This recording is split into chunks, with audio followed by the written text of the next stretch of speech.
अज़ीज़ दोस्तों, अखलाक के पीछे किरदार का होना लाजमी है। मुँह की मिठास और चेहरे की मुस्कुराहट को हरगिज़ अखलाक नहीं कहते, बल्कि फ़न कहते हैं। सिर्फ अपना जायज़ा लीजिए बस।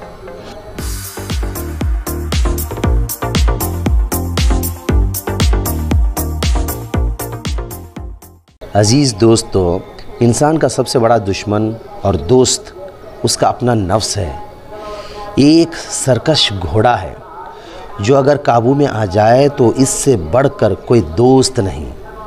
अगर ये काबू में न आए तो इससे बड़ा कोई दुश्मन नहीं। याद रखना।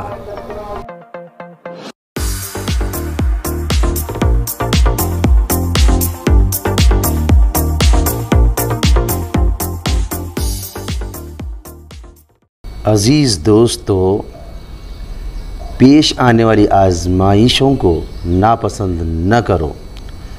अक्सर ऐसा होता है जिस काम में तुम्हारी नजात होती है वो तुम्हें नापसंद होता है, और जिस काम में तुम्हारी तबाही होती है वो तुम्हें पसंद होता है। याद रखना।